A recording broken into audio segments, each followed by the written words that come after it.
Oke, terima kasih ya Audrey sudah Halo. bergabung bersama kita. Buat yang belum kenal, kenalan dulu deh. Boleh. Siapa nih yang kenalan dulu? Aku apa Kamu. kamu dulu nih? Oke. Kamu. Hai, namaku Audrey. Aku adalah psikolog klinis anak dan keluarga. Spesialisasiku itu di salah satunya di bidang trauma. Begitu. Yes. Saat Dan ini aku lagi di followersnya. Belanda. Ya. Dan buat followersnya Audrey, aku Anissa Steviani. Aku merenai Audrey malam ini. Aku tidak perlu berkenalan ya. Siapa yang kenal kamu? Oke, pertama-tama yang basic dulu sih. Sebenarnya childhood trauma itu apa? Oke, yang sebenarnya childhood trauma itu apa? Cara gampangnya adalah apapun traumatic event yang terjadi di masa kanak-kanak. Jadi whatever that is called trauma di masa anak-anak itu bisa dibilang sebagai childhood. Adalah then what is trauma? Nah, kalau di dalam traumatologi atau kita bilang memang secara spesifik bidang pendidikan dan praktis di bidang psikologi trauma, psychotraumatology, itu kita bilang adalah whatever that is too fast, too soon, too intense for your nervous system, it's called trauma. Jadi nggak usah harus sampai yang keringat dingin, harus sampai nangis, harus ingat dan segala macam lagi. Itu baru dikategorikan trauma. Bedanya, experiencing traumatic event sama punya diagnosa PTSD itu beda ya. Ini yang mau aku garis bawahi dulu kali ya perbedaannya. Jadi kalau trauma secara keilmuan, jadi apapun yang too fast, too soon, too intense for your nervous system, it's called trauma. Tapi tidak semua trauma masuk ke dalam diagnosis PTSD atau Post Traumatic Syndrome Disorder. Nah, itu tuh bisa jadi beda banget gitu. Itu yang dibedain gitu ya. Jadi too fast, too soon, too intense for your nervous system. Untuk nervous systemnya kita, untuk sistem sarafnya kita, itu bisa dikategorikan sebagai trauma. Contohnya kayak apa? Contohnya kayak gini. Ini kan mungkin teman-temannya Ica tuh banyak ya yang ibu-ibu yang mungkin anaknya sekarang ya 3 tahun, 4 tahun gitu ya. Ini yang biasanya kita bilang pandemic babies nih. Jadi lahirnya tuh di 2020, 2019, 2021 gitu ya.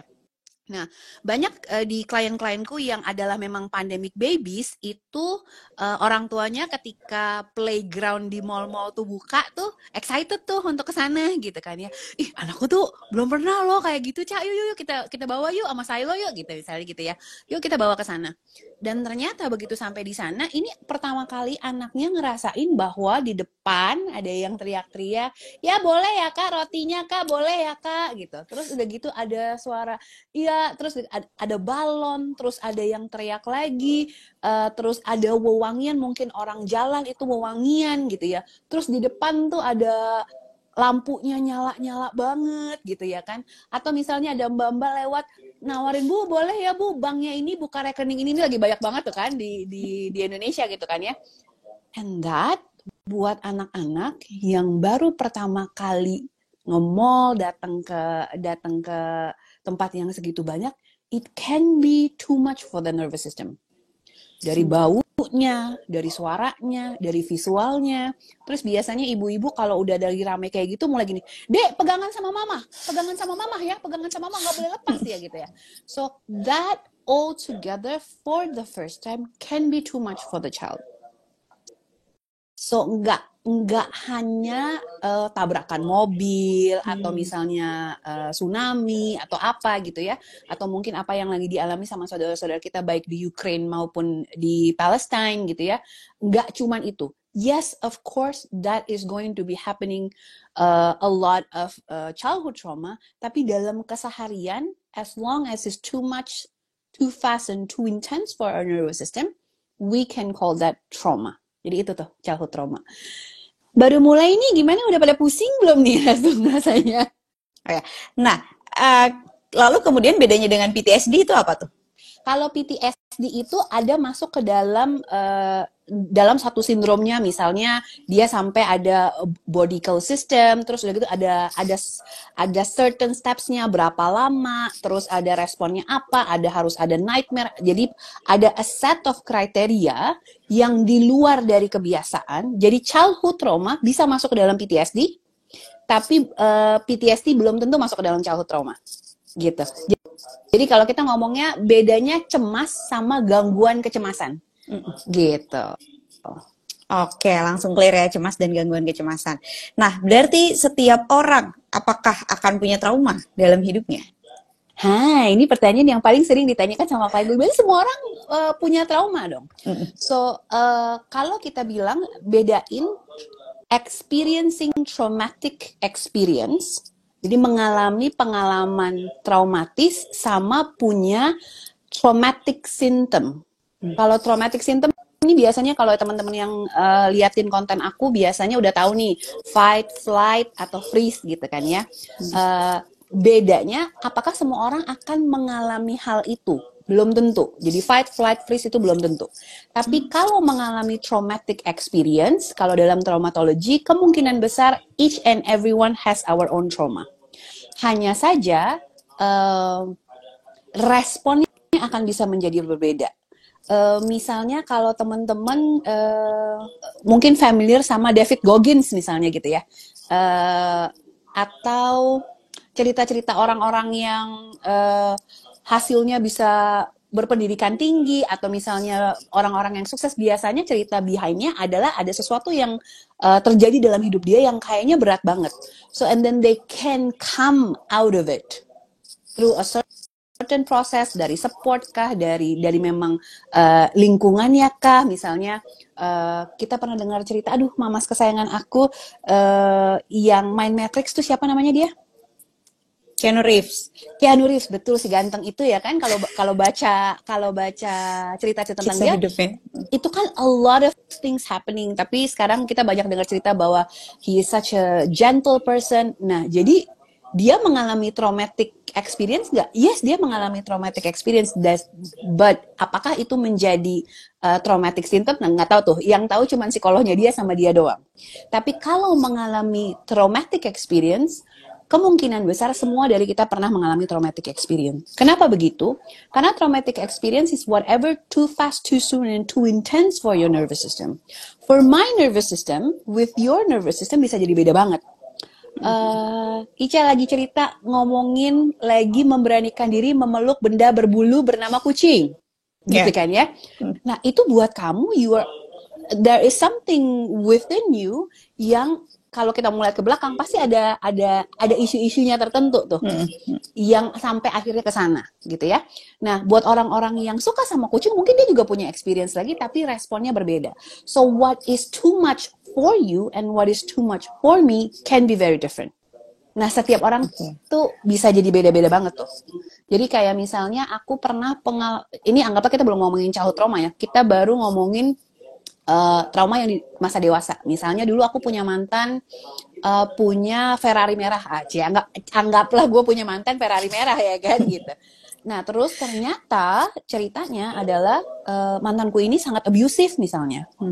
Sehingga apa yang terjadi adalah setiap kali aku ngelihat mobil merah aku keringet dingin. So buat Ica mungkin mobil merah, gue mesti nambah surat berharga negara berapa banyak lagi nih supaya menuju ke sana. So setiap dari event yang terjadi, tubuh aku dan tubuhnya Ica bisa merespon dengan secara berbeda. Sehingga trauma is very very subjective. Oke, dengan demikian yang kita akan bahas lebih lanjut adalah trauma responsnya ya. Bagaimana respon kita terhadap trauma sehingga dalam relationship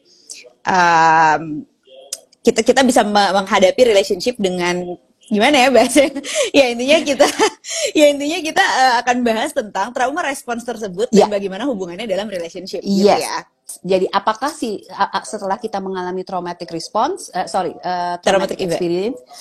traumatic events, terus and then kita ngelihat traumatic response-nya ini muncul dalam pernikahan, long term relationship. Nah, kan ini ya topik kita malam hari ini. Gimana caranya kita tahu bahwa dalam pernikahan kita itu dinamikanya ternyata terpengaruh sama trauma respons kita? Cara paling mudahnya adalah, sebelum aku masuk ke situ, cara paling mudahnya, nggak mudah-mudah juga, Audrey. Eh, a- ada dua hal kalau teman-teman ngerasa setelah dengar ini, iya ya gila kayak trauma gue banyak banget ya. Ada dua kondisi di mana childhood trauma paling gampang manifest. Manifest dalam arti paling gampang nih kekulik-kulik lagi nih gitu.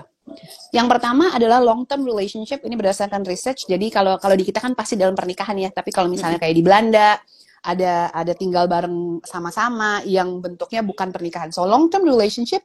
Yang kedua adalah jeng jeng jeng jeng parent and child relationship. Gitu ya. Jadi trauma pribadi kita itu paling sering muncul di dalam dua hal ini. Lalu caranya ngelihatnya gimana cara traumatic response kita itu muncul dalam dua relasi itu adalah lihat apakah, ini pentingnya banget untuk mengenal diri sendiri sih, apakah respon gua ini biasanya juga begitu. Sudah otomatis gitu maksudnya? Misalnya gini, kalau misalnya Ica, misalnya aku bilang nih, Cak, baju lu nggak matching deh. Respon kamu mungkin akan, ya nggak apa-apa sih mbak, ya udah biarin aja, emang gue lagi pengen kayak gini gitu. Tapi kalau suamiku yang ngomong, atau bahkan nggak ngomong, kenapa sih? Aku salah apa sih? Kenapa sih? Emang aku gimana sih gitu ya? Biasanya kita mau ngelihat kenapa kalau yang komentarin atau yang ngomong itu Mbak Audrey, gue bisa dengan sangat percaya diri gue akan oh ya udah nggak apa-apa, gue nggak masalah gitu. Tapi ketika dengan dua relasi itu tuh, dengan anak dan dengan long term relationship partner, I can become more sensitive. Dengan orang tua juga nggak sih? Betul dong, kan Kan itu kita parent-child sebagai anak relationship. juga ya? Kita Iya. sebagai anak juga kan? Betul. Nah, Oke. kalau untuk orang tua itu jadi lebih menarik lagi karena biasanya kalau kita ngomongin childhood trauma, apa aja sih yang masuk dalam kategori childhood trauma? Contohnya kayak kebakaran, apa itu yang besar-besar juga masuk. Itu yang kita bilang ada banyak deh kalau mau belajar untuk ngedalamin trauma lagi, itu kategorinya banyak. Ada global high intensity segala macam. Tapi yang paling sering terjadi dan yang biasa kita sering omongin di dalam sesi-sesi maupun webinar maupun dalam kayak gini adalah attachment trauma. Attachment trauma adalah relational trauma yang terjadi waktu masa kecil. Nah, biasanya template-nya itu adalah orang tua dan anak. Makanya kita berdua sering banget nih ngomongin topik-topik parenting gitu kan ya. Karena memang segitunya banget yang bikin relasi kita jadi tidak sehat. Karena template relasi kita dengan orang tua berelasi dengan kita, itu adalah template kita untuk berelasi dengan orang lain. Nah, kalau dalam konteksnya pernikahan, memang yang paling signifikan terjadi dan mempengaruhi adalah si attachment trauma tadi. Kenapa? Karena kalau non-attachment trauma, contohnya apa? Kecelakaan mobil atau kecelakaan pesawat deh gitu. Misalnya, aku pernah mengalami kecelakaan pesawat gitu ya. Terus kalau aku takut naik pesawat, suamiku bisa ngerti banget. Lah ya iya. Tapi kalau aku punya attachment traumanya, kita masuk ke dalam topiknya ya. Suara kencang karena dulu papa mama kalau berantem nggak slow, piring bisa terbang kemana-mana. So ketika suami aku lagi excited, dia nadanya tinggi, I go into my trauma response. Kamu kok ngomongnya bentak-bentak aku sih? So I got triggered with that. Jadi sehingga yang lebih sulit diatasi ketika dalam pengalamanku menangani pasangan gitu ya, yang lebih sulit adalah ketika punya attachment trauma. Karena itu yang direflect balik ke pasangan. Oke. That way ketika itu munculnya ketika berkonflik saja kah atau misalnya dalam gak berkonflik juga gitu kan, misalnya kayak tadi tuh ngomongin tentang baju doang ya, trigger aja gitu tiba-tiba padahal nggak lagi berantem gitu tapi kitanya tetap marah juga gitu. Menariknya adalah justru bukan, pertanyaannya bukan berkonflik atau enggak ada konflik pun akan jadi konflik gitu. Jadi yang kagak, aku cuman lagi misalnya nih, aku cuman lagi ngeliat itu di belakang kamu kayaknya ada binatang. Tapi it was not it was not clear for me karena balik lagi trauma respons tadi, fight, pokoknya apapun itu lo ngeliatin gue langsung fight atau flight gitu kan ya. Dan dari situ tuh udah deh, aku udah malas deh. Enggak, aku ngeliatin itu di belakang kamu itu ada cicak di belakang kamu. Udah deh, aku udah malas pergi. Nah, mulai tuh konfliknya tuh kan, kayak apaan sih orang gue ngeliatin cicak, kenapa lu jadi kayak gini sih? Enggak, aku udah nggak pengen pergi lagi. Dua-duanya nggak salah. Nah, ini yang menarik kalau dalam treatment pasangan ya. Dua-duanya tuh nggak salah. Suaminya jadi gondok juga nggak masalah, padahal gue mau ngasih tau lu di belakang ada cicak. Istrinya karena dia karena traumatic response-nya ke trigger, dia jadi udah deh, gue udah nggak mau deh gitu. Udah nggak bisa lagi aja gitu, kayak kamu kenapa sih sensi banget? Aku nggak sensi, aku udah nggak pengen pergi. Kenapa kamu jadi bilang aku sensi? Kebayang nggak tuh? Wow, gitu langsung udah jadi besar banget gitu. Nah, tapi aku jadi kepikiran deh, trauma respons ini apakah berpengaruh juga pada saat kita memilih pasangan? Karena kan banyak juga ya anak yang misalnya tuh ayahnya kabur gitu dari rumah, jadi dia experience neglect gitu. Tapi kemudian dia juga memilih pasangan yang berpotensi demikian, iya kan? Karena memang dia familiarnya sama hal-hal seperti itu. Berarti dari awal sebetulnya lebih ideal kalau kita memahami dulu trauma apa yang pernah kita alami, responnya bagaimana, lalu kita menikah. Ya sih kalau gitu. Tentu saja, makanya pesan sponsornya adalah bagi yang mau menikah, atau baru mau menikah, atau yang baru sudah menikah, bener deh, ke konselor pernikahan itu, ke psikolog pernikahan itu sangat menyelamatkan banyak hal dalam hidup. Satu, sangat ekonomis dan efisien. Percaya deh gitu. Ada banyak sekali, karena kan kalau kita menikah tuh kita bukan cuma menikah sama orangnya ya, tapi teman makan seumur hidup, teman diskusi seumur hidup harusnya gitu kan ya, teman investasi seumur hidup ya kan, gue mau invest di sini nih, gue mau invest di sini nih gitu kan, gimana gitu kan ya. Itu hal paling ekonomis yang bisa kalian lakukan untuk kayak berantem, terus tiba-tiba ada nih yang berantem tiba-tiba, oke, gue akan pergi, misal pergi ke Singapura gitu kan, padahal setelah pulang kayak biasa aja gitu, nggak ada apa-apa gitu. Yes, ideally would be that. Kalau aku mau tarik lagi ke belakang, ideally sebelum atau bahkan ketika lagi berpasangan, go for your own session of trauma sessions, go to your own psychologist, work on it gitu. Ini ada yang bilang nih, kalau udah terlanjur gimana? Kalau udah terlanjur, silahkan ke psikolog pernikahan yang kamu percayai gitu ya. Nggak harus sama aku, kemanapun konselor pernikahan yang kamu percayai.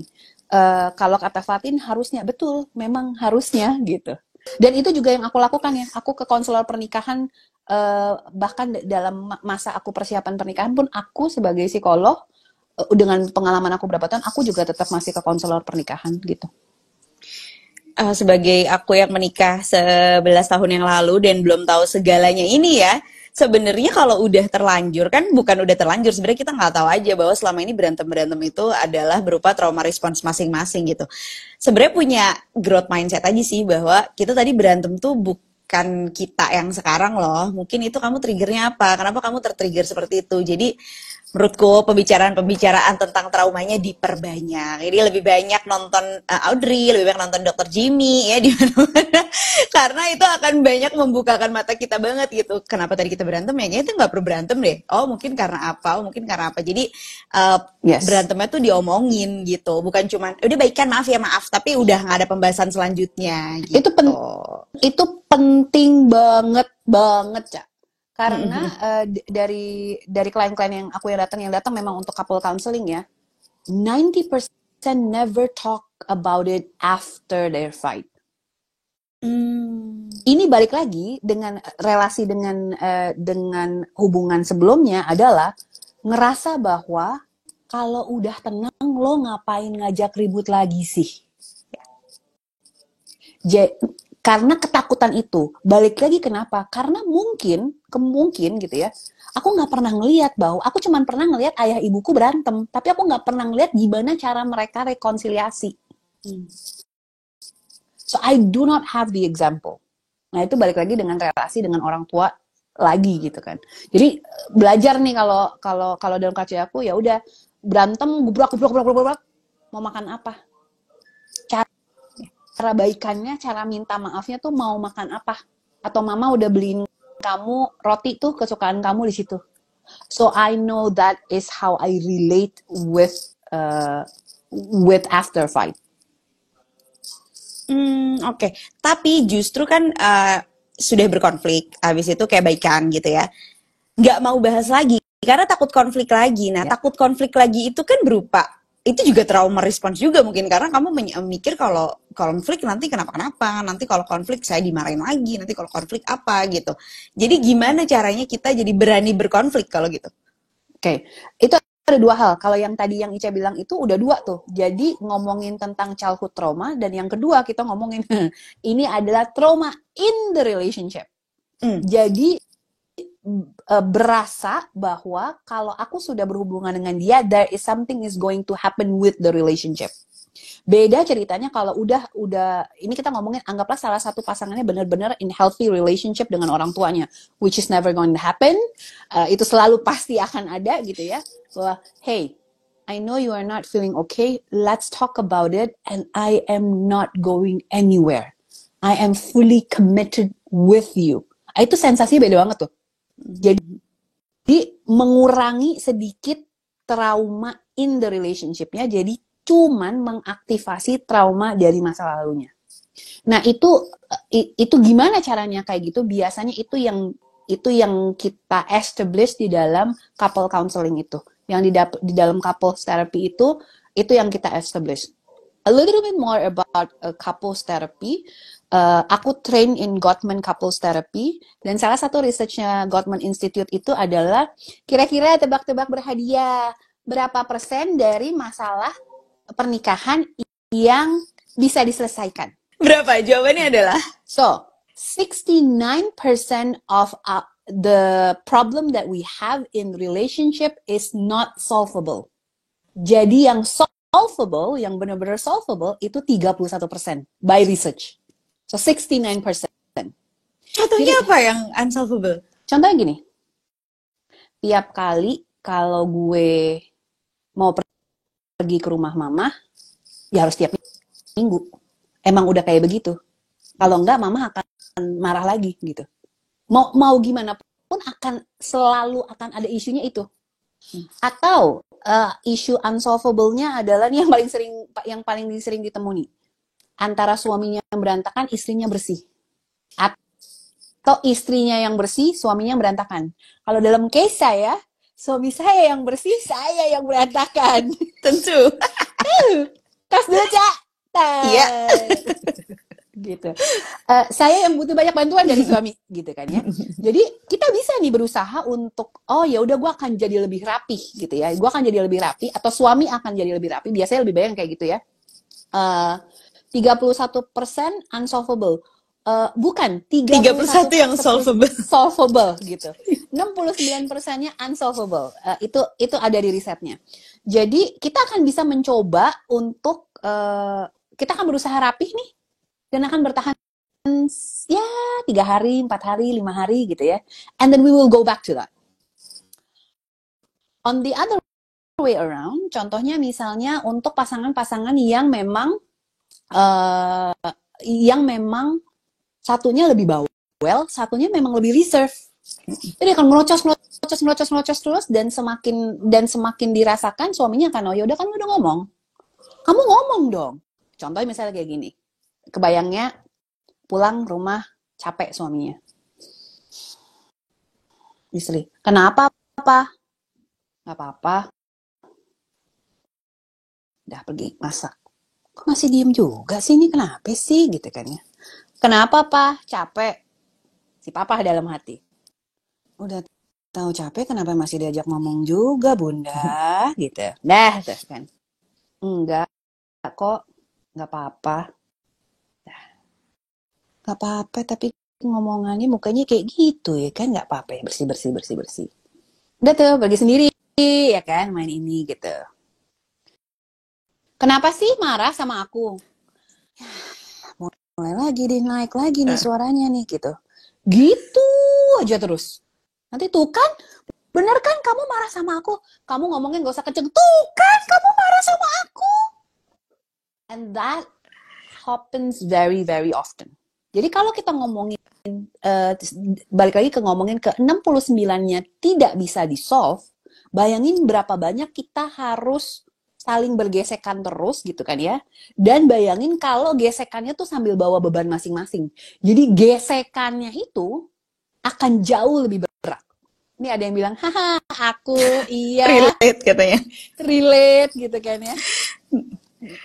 Jadi jauh lebih berat ketika itu. Jadi bukan berarti ketika traumanya resolve akan jadi nggak ada masalah, enggak. Memang selalu akan ada masalah, cuman kita jadi punya tools lebih baik untuk satu regulasi emosi diri sendiri, dan adalah kalau dalam konteksnya couples therapy jadi punya cara untuk bagaimana berkomunikasi ke dua belah pihaknya.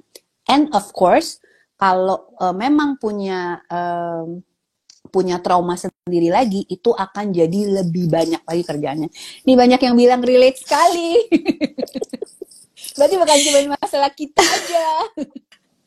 Iya, tapi aku pikir ketika kita udah bisa tackle-nya gitu ya, iya sih masih bergesekan, tapi kita udah bisa nih, respon kita tuh udah lebih baik gitu, nggak jadi yang kamu marah, itu aku pikir sudah solvable, itu tetap unsolvable.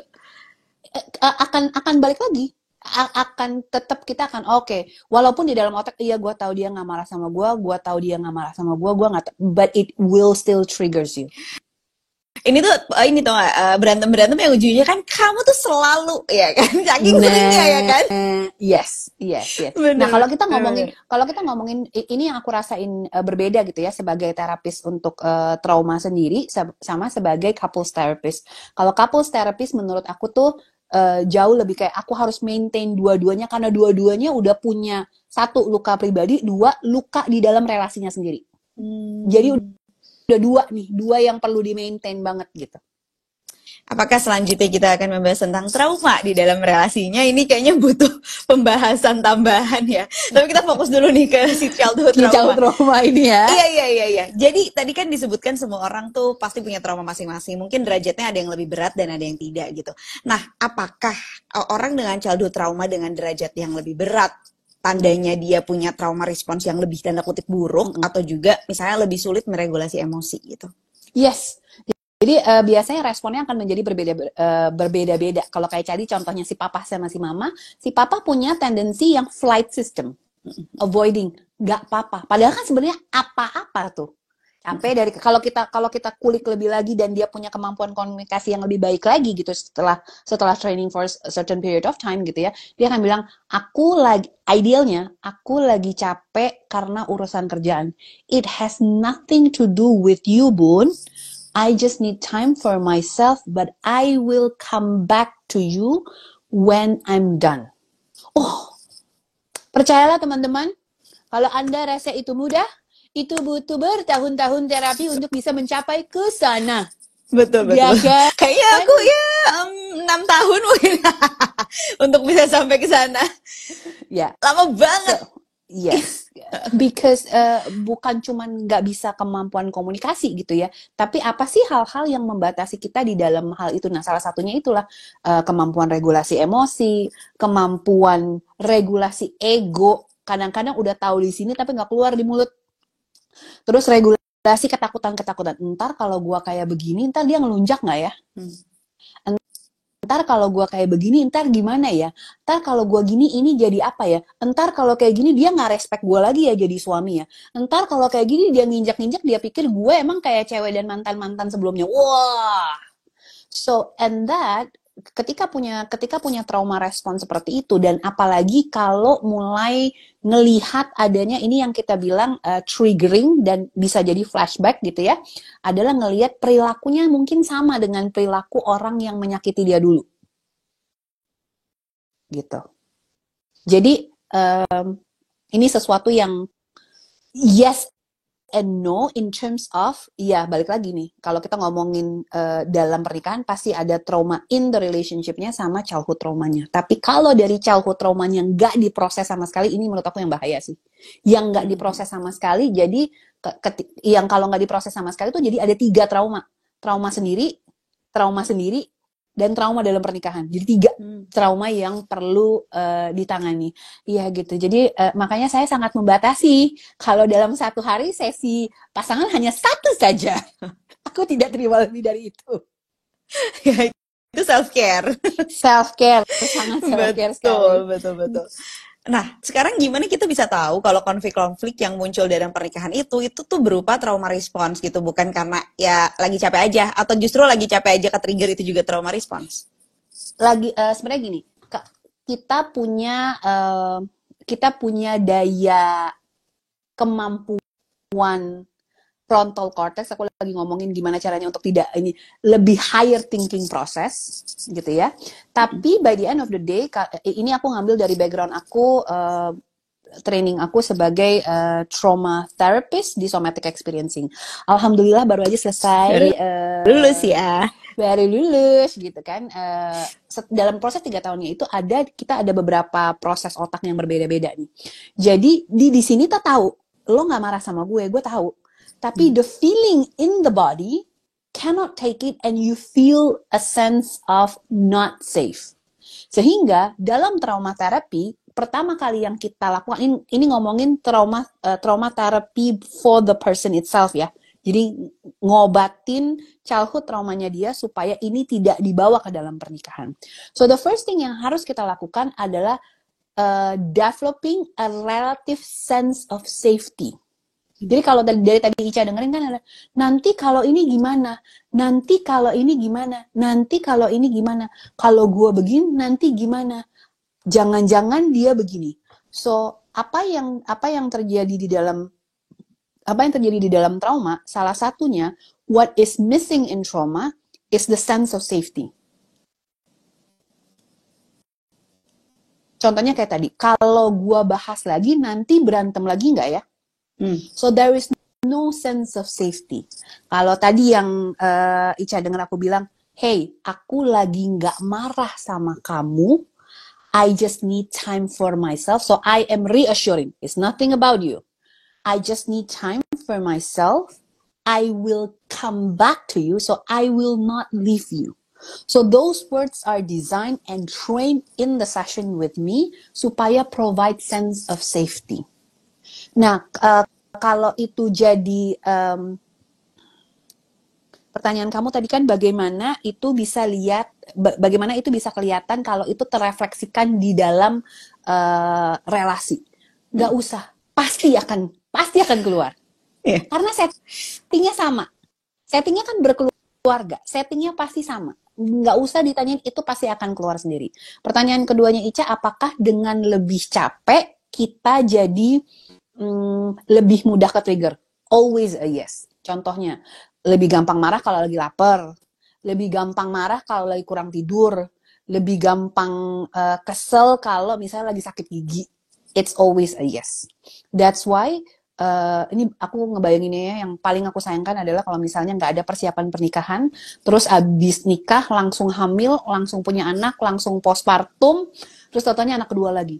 And that is just so prolonged. Gitu. Jadi yes. Dan nggak usah dicari, pasti akan nongol sendiri. Berarti yang diperlukan adalah kesadaran dalam diri kita ya. Oh, ini trauma responku, dan setelah dipikirin, oh ini tuh bukan aku gitu ya sebenarnya dalam tanda kutip, lalu dibicarakan gitu. Selanjutnya tuh ini kalau begini lagi kenapa, atau nggak usah ngomongin kalau begini lagi deh. Kalau aku cuman kayak, oh kemarin tuh aku marah gara-gara ini, tahu aku udah mikir kayaknya aku tuh gini deh. Oh ya udah maaf misalnya. Oke, berarti udah clear gitu. Jadi selalu menyadari setiap kita marah itu alasannya itu apa gitu. Membantu nggak sih? Itu membantu, tapi untuk bisa sampai ke sana itu butuh perjalanan panjang. Jadi nggak semua orang bisa punya kemampuan untuk, oh tadi tuh gue marah karena ini ya. Itu sangat susah sekali.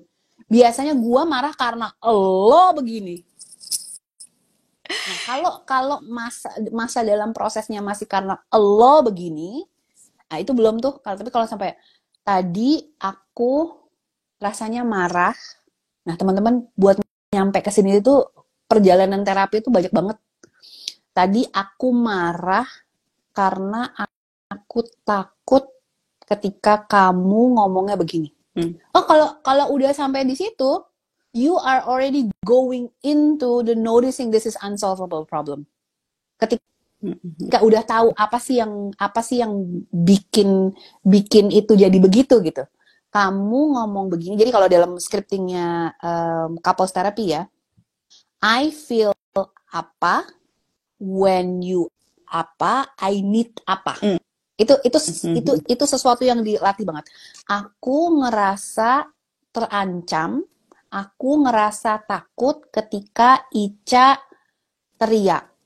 Aku butuh Ica ngomong dengan nada lebih pelan. It's a completely different kind of field untuk ngomongnya gitu. Dan itu butuh di training lama banget. Karena untuk kita dari titik marah gitu ya, lalu kemudian ngomong kayak gitu kan itu butuh ada jeda gitu, dan bahkan memberi jeda pun orang-orang banyak yang belum sanggup gitu loh. Pokoknya marah, habis itu kayak berantem. Lalu habis itu minta maaf dan baikan gitu. Nggak ada kayak jeda bahwa aku masih marah sedikit sih, tapi sudah 90% gitu.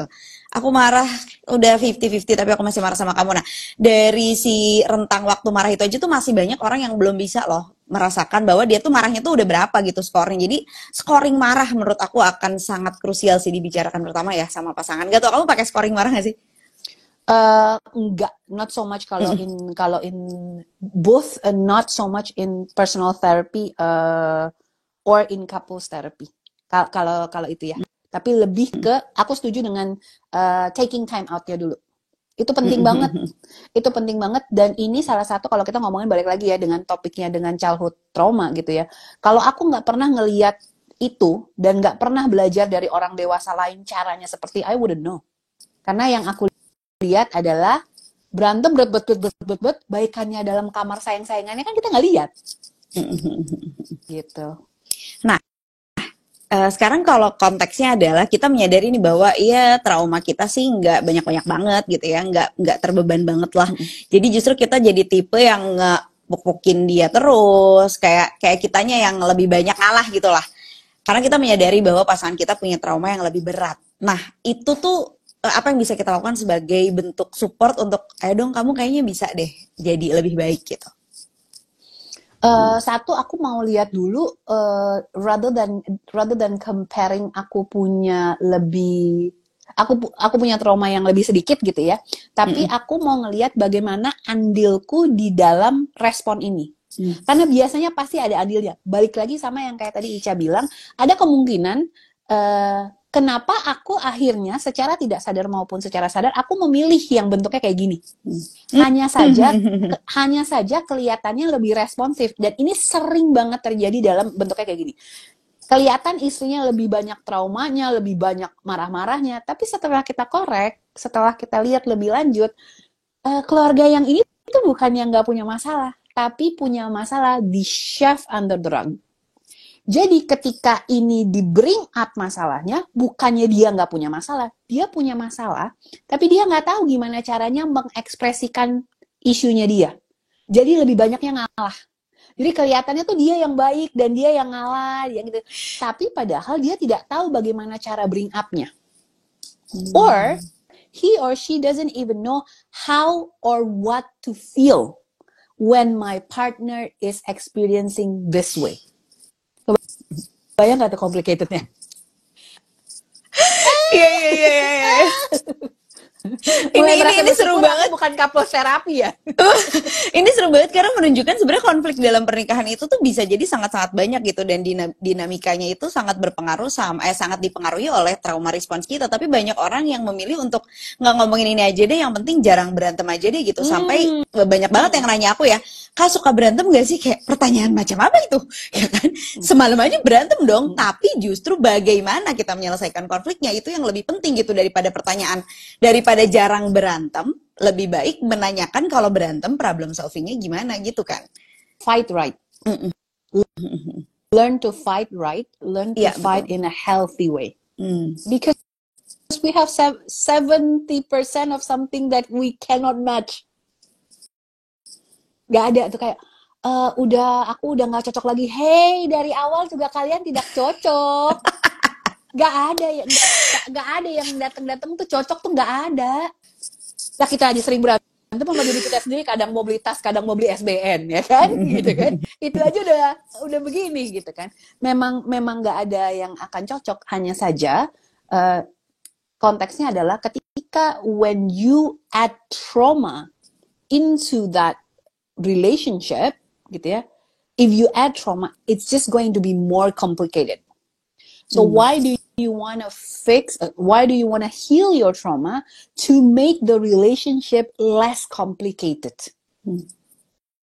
Tetap pasti akan ada. Bukan berarti ketika dalam prosesnya menjalankan terapi-terapi untuk trauma sendiri akan jadi gue nggak akan punya masalah dalam pernikahan. Enggak, pasti akan ada lagi. Sesimpel kalau mau bangun rumah, aku mau keramiknya 60 kali 60 sama 40 kali 40. Terus maunya marmer. As simple as that, itu bisa jadi konflik gitu kan.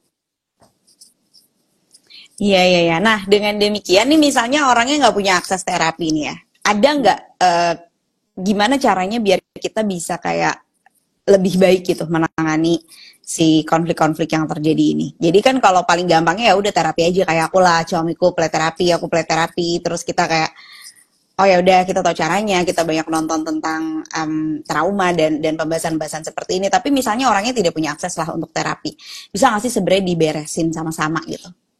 Kalau tergantung tergantung banyak hal banget nih, Cak. Satu, tergantung komitmen dua-duanya. Dua, tergantung literasi tentang kesehatan mental dua-duanya. Tergantung keinginan untuk improve-nya kayak apa. Itu bisa banget gitu.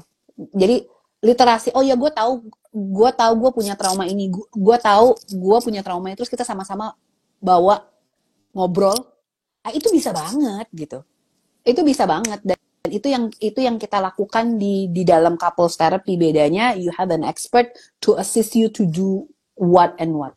Tapi kalau dari yang udah tabok-tabokan terus tiba-tiba bisa duduk begitu, menurut aku agak jauh ya, gapnya tuh agak jauh banget. Dan kalau teman-teman ngebayangin terapi tuh nggak harus play terapi kok, nggak harus yang stand kok, nggak harus yang gimana-gimana, tapi bisa kayak bentuk ngobrol kayak gini. Cak, apa sih yang bikin kamu tuh lebih mudah marah sama suamimu gitu kan?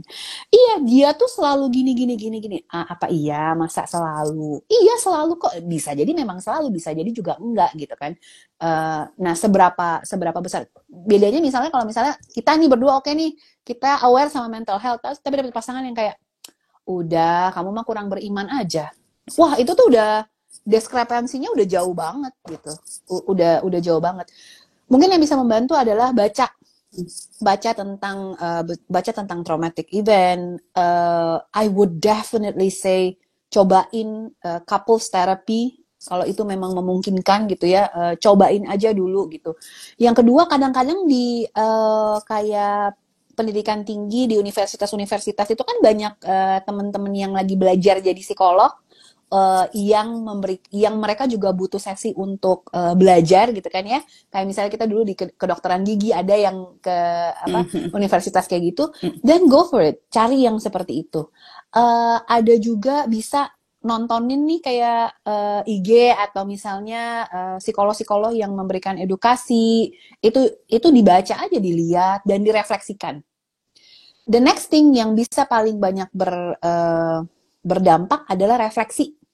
Jadi dari abis baca itu ngerefleksiin, gue yang mana ya? Dan yang kedua adalah berhenti, pokoknya apapun itu bentuknya yang lo yang salah, itu langsung deh, gue kenapa ya? Kalau udah ngeliat, kalau kita nunjuk ke orang, suami gue nih yang begini, istri gue nih yang begini, the moment that you hear yourself saying dia salah, diam saat itu. Apa ya yang lagi terjadi? Apa ya yang lagi ke-trigger? Tapi kalau emang nggak bisa ke sana, then I will definitely suggest to go to therapy. Dan buat aku pun yang udah psikolog, udah praktek berapa lama, I'm a trauma therapist, I have my own psychologist and I have my own trauma therapist gitu. Ya ya, dan belajarnya tuh tetap harus berdua, nggak bisa dong kalau cuma salah satu aja gitu. Ya, Ya kan, ya, ya, konfliknya akan tetap ya. terjadi karena yang satunya nggak berusaha berubah Betul, juga gitu. betul, betul, Dan menurut betul. aku, kalaupun gak ada konflik, nggak apa-apa loh datang konseling pernikahan. Karena kan aku juga konseling itu setelah baik-baik saja justru. Karena baru tahu, oh nggak apa-apa ya konseling saat sedang baik-baik saja. Justru saat sedang baik-baik saja gitu. Kita Yes, lebih enak juga ngobrolnya. Nggak lagi exactly, panas gitu kan. exactly. Nggak lagi berantem. Ya, Itu enak banget. Jadi dibajetin setahun sekali, menurut aku aman banget sih untuk konseling kalau nggak ada masalah yang berat gitu. Nah, kalau yang satu nggak mau ikut gimana tuh pertanyaannya Siti Samsam? kalau maksudnya di dalam couple counseling salah satunya nggak mau ikut gitu ya. Then I don't suggest you to go to couple counseling, but go for your own counseling. Ke sesi terapi kamu sendiri. So, ini adalah pasangan yang aku pilih, or for whatever reason, ini ada dalam kondisinya beberapa yang bisa dieksplor adalah kondisi ini apakah mau ngarahnya apa? Mau ke penerimaan kah? Mau caranya untuk reduce intensitas kah? Bagaimana aku mengelola diri kah? Self-care-ku kah? Dan datang untuk sesi konseling diri sendiri dulu. Iya iya iya, benar. Karena memang isunya banyak banget yang tidak mau berpasangan, dan ya udah kalau misalnya memang karena it takes two to tango, pasti ada bagian dari kita juga kok yang bikin itu ada isunya juga gitu kan nggak ributnya sama tembok, ributnya sama kita gitu kan, berarti kan ada andil kitanya juga di situ gitu. Ya ini menarik nih, karena katanya nggak mudah mengajak pasangan ke konselor, karena kadang pasangan merasa baik-baik aja. Pernah ada followers aku bilang, dia tuh sama suaminya punya Excel bareng, jadi kayak punya Google Sheet bareng, isinya adalah berkonflik apa, penyebabnya apa, resolve-nya gimana. Nah, menurut aku itu bisa banget loh, kayak ditulis, bukannya kita ngungkit-ngungkit ya, tapi untuk menunjukkan bahwa kita tuh sering loh, lumayan sering loh berantem. Misalnya seminggu 3 kali, menurut aku 3 kali tuh intens ya, banyak gitu. Jadi tidak baik-baik saja. Jadi ada catatannya, oh kita berantem gini, naikin suara ini, aku misalnya dibentak ini, aku mau bentak gini gitu.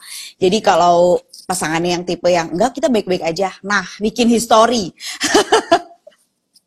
Ya kan, aku nggak bikin sih karena mager, tapi ya udah berusaha setiap kali konflik ya bukan langsung, setiap kali konflik diselesaikan gitu, nggak ditimbun ya.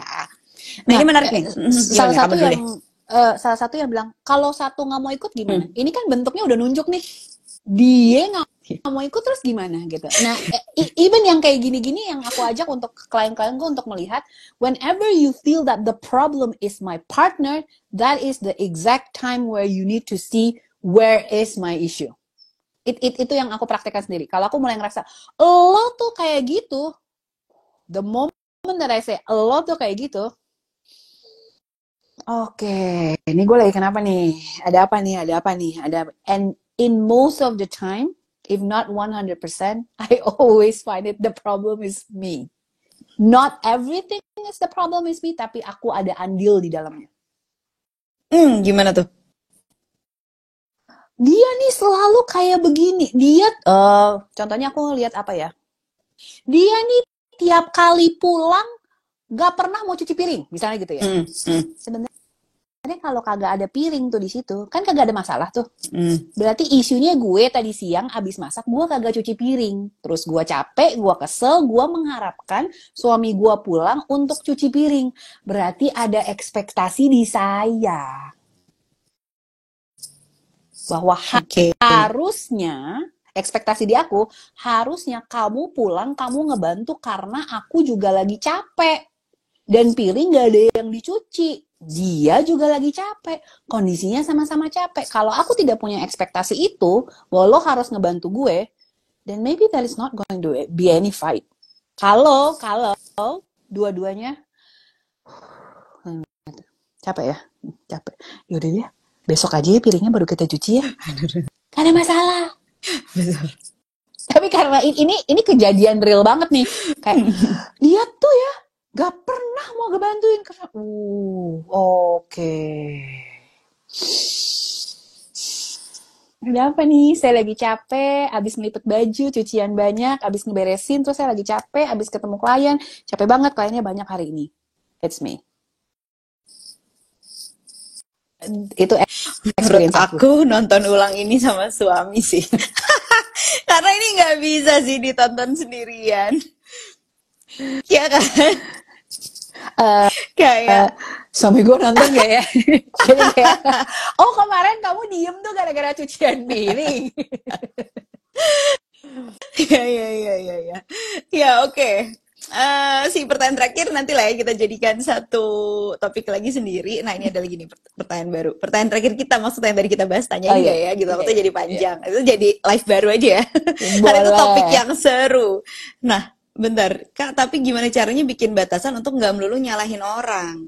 Bisa lebih objektif dengan perasaan kita, tapi nggak sampai jadi people pleaser yang anggap diri kita itu pusat masalahnya. Suamiku Oke. nonton tuh. Hai Mas. Mana nih? Mana dia? Bumina Gitu kan. kamu, Bumina kami tuh ada. Eh, Gimana caranya bikin batasan untuk nggak melulu nyalahin orang, bisa jadi lebih objektif dengan perasaan kita. Satu, kenalin diri sendiri sih. Itu selalu aku bilang, the basic of everything is to know yourself. And whether I go out untuk nyalahin orang lain. Itu menurut aku yang pertama adalah kenalin dulu gitu. Kok sama yang ini gue jadi people pleasing. Kalau kita dari awalnya selalu menyalahkan orang lain gitu ya, bukan berarti kita nggak bisa people pleasing loh. Kita bisa people pleasing di tempat yang lain dan selalu nyalahin orang ini. Bukan nggak berarti kalau gua nggak nyalahin gua nggak people pleasing ya. Nggak selalu gitu. Nggak tahu, kayaknya saya tidak menjawab ya pertanyaan itu ya. Enggak, tapi menarik karena berarti dengan pasangan yang berbeda, respon traumanya bisa jadi berbeda. Iya dong, jelas. Oke, karena aku pernah denger nih cerita teman aku kayak gini. Kenapa ya mantan-mantan gue, jadi dia pacaran beberapa kali dan kemudian akhirnya menikah. Dan semua mantannya, termasuk suaminya, itu tuh tidak pernah abusive pada mantan-mantan sebelumnya, tapi abusive pada dia. Fisik. Berarti triggering each other gitu. Yes, jadi misalnya aku tidak akan tertrigger dengan pasanganku yang lebih ekspresif, aku nggak ke-trigger, tapi aku lebih tertrigger dengan pasangannya bawanya diem. Karena aku belajar waktu dulu, aku notice kalau ayahku, which is not, kalau ayahku diem, pasti ibuku totonya biru-biru. So, aku selalu menginisiasikan, kalau ini gue jadi merasa bersalah, ada foto bapak gue di situ ya kan, nggak pak, nggak lagi ngomongin bapak, lagi ada foto almarhum ayahku di situ. Ngambil contoh gitu ya, kalau misalnya aku ngelihat bapakku pulang mukanya mesam, besok pasti aku ngelihat luka di muka mama, misalnya kayak gitu ya. So whenever I look at a man mukanya masam, dok dok dok dok dok dok dok dok dok dok dok dok dok dok dok, something wrong is going to be happen. There is going to be physical violence. Nah, itu bisa jadi banget gitu. Terus kalau misalnya cerita temenmu dia nggak pernah physical violent sebelumnya, kemungkinan besar kalau physical violence, nah kalau di dalam, balik lagi ya, kalau di dalam couples therapy, physical violence itu bisa ada dua macam. Jadi ada yang characteristical violence, ada yang incidental violence. Jadi incidental violence tuh bayanginnya kayak gini, kayak mungkin sama orang lain tuh nggak pernah, tapi sama si pasangan ini nih, amit-amit ya, jangan sampai sama gue begitu ya kan, gitu ya. Apa? Pukul aja, tampar aku sekarang, tampar. Kenapa mau nampar kan sekarang gitu? Bayangin, lo tiap kali berantem digituin sama orang kayak gitu. So kalau udah lagi kurang tidur, lagi sakit kepala, lagi kepepet, pinjol lagi datang orangnya gitu ya kan, there is a high probability there is going to be incidental violence. Beda sama characteristical violence. Characteristical violence adalah memang orangnya being violence, either ke pasangan atau memang secara general itu violence. Bedanya apa? Bedanya yang satu it's incidental dan pelakunya sangat merasa bersalah. Dan yang incidental violence itu banyak dilakukan atau diinisiasi. Jadi ada dua ya, bisa dilakukan dan diinisiasi oleh perempuan. Yang kedua, yang incidental violence itu lebih banyak di perempuan. Kalau kalau yang characteristical violence bukannya nggak ada perempuan, ada juga perempuan, tapi biasanya lebih didominasi sama laki-laki. Waktunya sudah habis. Wow, ternyata tidak cukup ini 1 jam ini ya. Tidak. Oke, tapi mencerahkan sih buat aku, banyak banget yang bisa kita pelajari ya tentang hal ini. Dan pengingat bahwa kehidupan pernikahan itu tidak mungkin tidak ada konflik. Pasti lu berkonflik, ya kan? Iya. Mau kecil mau gede itu pasti ada konflik. Cuman gimana aja nih kita menghadapi si konfliknya ini. Thank you Audrey. Terima untuk kasih. ngobrol. Kapan kemari lagi? Nanti ya. Kita pikir-pikir ya. Tuh kan katanya nanti kita bikin live lagi. Yuk, Dua part. bisa yuk. Mbak bikin live lagi. Baik. Oke. Ada kata-kata penutup mungkin? Mulailah couples therapy whenever that you can, as soon as possible. Ya, sebelum ataupun sesudah menikah. Yes, Ya. sebelum dan sesudah menikah. Oke, see you. Kasih. Bye-bye. Bye. Aku save live-nya. Bye. Bye.